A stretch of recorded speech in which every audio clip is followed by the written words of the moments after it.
नमस्कार, times of Swaraj में आप सबों का स्वागत है। मैं हूं संतोष सिंह और आज हम टाइम्स ऑफ स्वराज में बात कर रहे हैं विपक्षी एकता की। जी हाँ, और उस विपक्षी एकता में जिस अंदाज में नीतीश आगे बढ़ रहे हैं उसकी बेचैनी साफ बीजेपी में अब दिखने लगा है। जरा सुनिए कि सुशील मोदी क्या बोल रहे हैं। और बोलने के अंदाज में जब उनसे ये सवाल किया गया क्या नीतीश भी चोर है, बेईमान है, घोटालेबाज है, तो कितने असहज दिखे सुशील मोदी। जरा इसको पहले देखिए, फिर हम आपसे बात करेंगे कि नीतीश के चेहरे के सामने आने के बाद बीजेपी के लिए क्या मुश्किलें आने वाली हैं। ये जितने भ्रष्ट आचरण में लिप्त लोग हैं, जिन पर भ्रष्टाचार के गंभीर आरोप हैं, वो लोग एकजुट होने का प्रयास कर रहे हैं। ये लड़ाई ईमानदार बनाम भ्रष्टाचार की लड़ाई है। एक तरफ नरेंद्र मोदी जैसा ईमानदार व्यक्ति और दूसरी ओर भ्रष्टाचार के आरोप में घिरे हुए जो विपक्ष के नेता वो एक हो रहे हैं। तो ईमानदार का कोई मुकाबला नहीं कर सकता। इसलिए लाख कोशिश कर लें, अगर एक हो भी जाए तो भी कोई नरेंद्र मोदी का मुकाबला नहीं कर पाएगा। जैसे मैंने कहा कि बिहार में तो 7 दलों का गठबंधन है और 3 बाई इलेक्शन का क्या परिणाम हुआ, और यही परिणाम 2024 के अंदर लोकसभा चुनाव के अंदर होने वाला है। जीतन राम मांझी की भी मुलाकात हो रही है, कई सारे सवाल हैं। आप मानते हैं कि नीतीश कुमार भी बेईमान है? नहीं, भ्रष्टाचारियों को एकजुट कर रहे हैं ना भाई। आज सवाल ये है कि आप संरक्षण किनको दे रहे हैं। तो आपने सुना सुशील मोदी से जब ये सवाल किया गया कि नीतीश भी चोर हैं क्या, तो किस तरीके से असहज हो गए, बोल नहीं पाए। लेकिन हाँ, ये जरूर कहा उन्होंने जो आपने सुना है।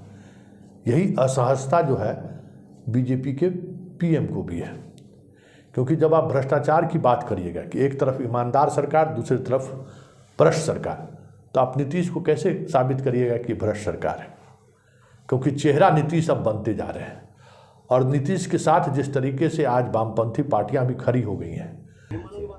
सबको इकट्ठा होने की ज़रूरत है। आज अपने देश को, संविधान को और जनतंत्र को बचाना, और इसके लिए बीजेपी और इस सरकार को हराने की ज़रूरत है 2024 के चुनाव में। ये हमारी रुझान हर समय रही थी। बाकी पार्टियों से बातचीत भी हो रही है और ये प्रोसेस अब जो है एक मोमेंटम पकड़ रहा है। तो ये तय हो गया कि जो गठबंधन बनेगा विपक्षी एकता को लेकर, उसके कन्वेनर नीतीश होंगे। ये अब साफ दिखने लगा है। और जिस तरीके से कांग्रेस ने भी नीतीश का साथ दिया है, ऐसे में ये जो 2024 का जो मोदी फार्मूला है कि हम तमाम विपक्ष को हम भ्रष्ट बताकर, मैं अपने आप को ईमानदार बताकर उसी नैरेटिव को लेकर चुनावी मैदान में उतरेंगे। उस नैरेटिव में अगर सामने नीतीश खड़े हो जाते हैं तो ये मोदी के लिए भी सहज नहीं है। और यही वजह है कि सुशील मोदी से जब ये सवाल किया गया तो सुशील मोदी उस तरीके से जवाब नहीं दे पाए, क्योंकि नीतीश कुमार भी पिछड़ा है। ऐसे पिछड़ा वर्ग से ये आते हैं जिनका गुजरात से लेकर बिहार तक दबदबा है। जी हाँ, और वो दबदबा ऐसा नहीं है, राजनीतिक रूप से भी दबदबा है और वोटर के रूप में भी दबदबा है। बिहार में भले ही कुर्मी की आबादी कम है, लेकिन झारखंड, पूर्वी यूपी, मध्य प्रदेश, गुजरात, कई ऐसे राज्य हैं जहां कुर्मी की आबादी अच्छी आबादी है और पूरी मजबूती के साथ कुर्मी उस प्रदेश की राजनीति को प्रभावित भी करता है। संकट ये भी है कि अगर मोदी कहेंगे कि हम ईमानदार चेहरा मेरा है, तो नीतीश के चेहरे पर आप कालिख नहीं दिखा सकते हैं। लालू के सहारे आप नीतीश को डिमोरलाइज नहीं कर सकते हैं कि आप भी चोर हैं। ये संकट बीजेपी के सामने सबसे बड़ी संकट है। और यही वजह है कि बीजेपी का केंद्रीय नेतृत्व से लेकर आईटी सेल तक पिछले 24 घंटे से कोशिश जरूर कर रहे हैं कुछ ट्वीट के सहारे कि देखिए किस तरीके से राहुल से झुककर प्रणाम कर रहे हैं। तो कई ऐसी तस्वीरें सामने वाला ने भी जारी कर दिया है कि देखिए मोदी किस तरीके से झुककर नीतीश को प्रणाम कर रहे हैं। तो इस स्तर पर अब समानांतर तरीके से सवाल जवाब होने लगा है। ट्वीट पर भी अब समानांतर तौर पर एक तरफ नीतीश तो दूसरी तरफ मोदी दिखने लगे हैं। Nitish formula of 2024 opposition unity का मतलब है 1 अगेंस्ट 1, और इस फॉर्मूले पे हम बहुत जल्दी मोहर लगाने वाले हैं।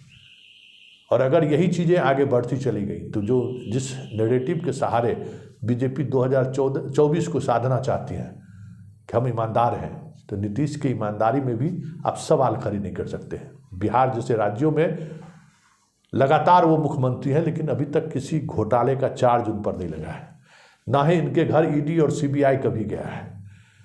और अब आप भेज भी नहीं सकते हैं, अब आप भेजिएगा तो कुछ उसका अलग मतलब निकलेगा। तो ये संकट है बीजेपी के लिए कि जिस चेहरे के सहारे वो 2024 को साधना चाहते थे कि एक ईमानदार और मजबूत व्यक्तित्व और एक पिछड़ा व्यक्तित्व, ठीक सामने में नीतीश कुमार भी उसी व्यक्तित्व के सहारे मोदी के सामने खड़े हैं। और यही वजह है कि पूर्वी यूपी, बिहार, झारखंड, बंगाल, उड़ीसा और गुजरात, मध्य प्रदेश के कुछ हिस्सों में, छत्तीसगढ़ में जो बीजेपी के अधिकांश सांसद सदस्य जहाँ से जीत कर आए हैं, उन सदस्यों की संख्या को नीतीश प्रभावित कर दे तो कोई बड़ी बात नहीं होगी। और यही वजह है कि बीजेपी के अंदर अभी से ही नीतीश को लेकर बेचैनी बढ़ने लगी है। जरा सुनिए सम्राट चौधरी क्या कह रहे हैं। में भाजपा की सरकार बनेगी तो किसी अपराधी को बख्शा नहीं जाएगा, और यदि जरूरत पड़ेगी तो पुलिस को फ्री हैंड किया जाएगा कि बिहार में अपराधी किसी भी कीमत पर नहीं बचे। जरूरत पड़े तो पुलिस को इनकाउंटर भी करना चाहिए। बिहार में कुछ हो ही नहीं सकता है। नीतीश बाबू अब थक गए हैं, बीमार हैं, उनको आराम की जरूरत है।